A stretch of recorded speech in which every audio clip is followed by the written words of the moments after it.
everybody. Good afternoon, everybody. Good afternoon. Thank you. It is clearly now the will of the Parliamentary Conservative Party that there should be a new leader of that party and therefore a new Prime Minister. And I've agreed with Sir Graham Brady, the chairman of our backbench MPs, that the process of choosing that new leader should begin now. And the timetable will be announced next week.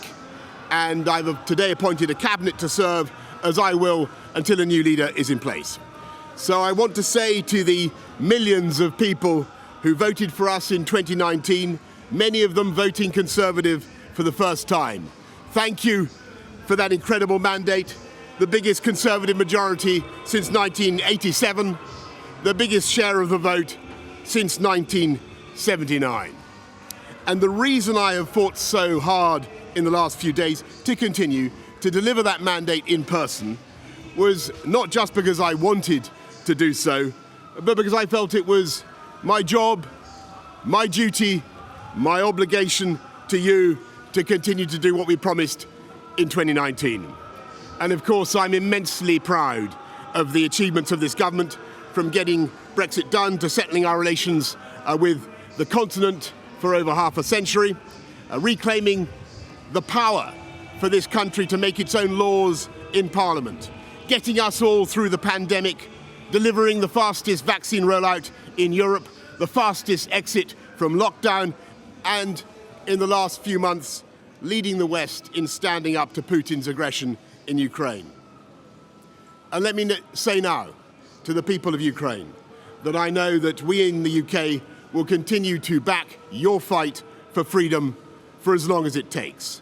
And at the same time, in this country, we've been pushing forward a vast programme of investment in infrastructure and skills and technology, the biggest in a century, because if I have one insight into human beings, it is that genius and talent and enthusiasm and imagination are evenly distributed throughout the population, but opportunity is not. And that's why we must keep levelling up, keep unleashing the potential of every part of the United Kingdom. And if we can do that in this country, we will be the most prosperous in Europe.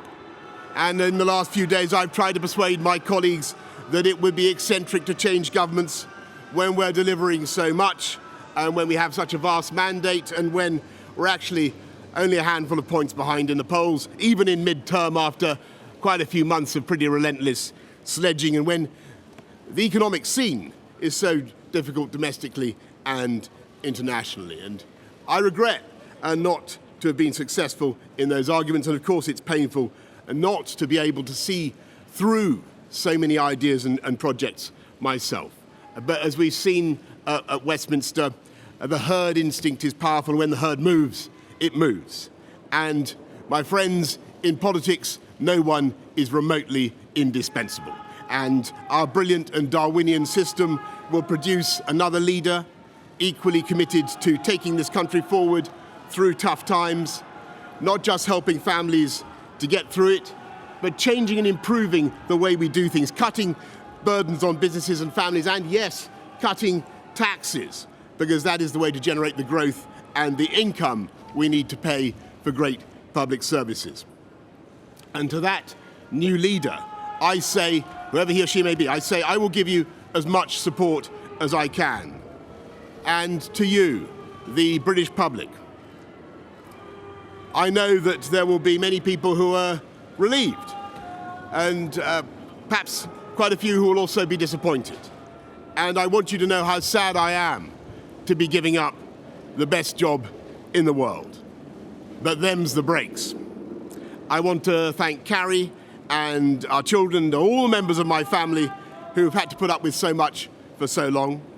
I want to thank the peerless British Civil Service for all the help and support that you have given our police, our emergency services, and of course our fantastic NHS, who at critical moment helped to extend my own period in office, as well as our armed services and our agencies that are so admired around the world, and our indefatigable Conservative Party members and supporters, whose selfless campaigning makes our democracy possible.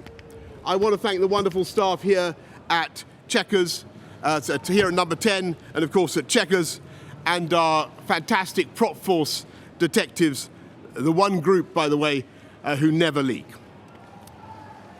Above all, I want to thank you, the British public, for the immense privilege that you have given me.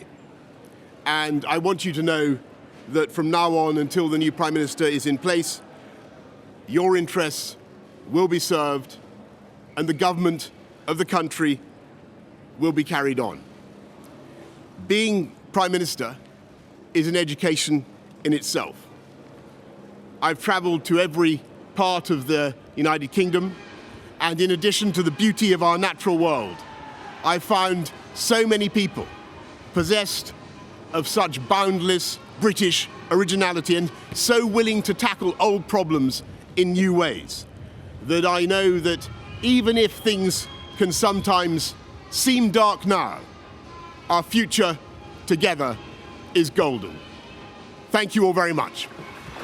Thank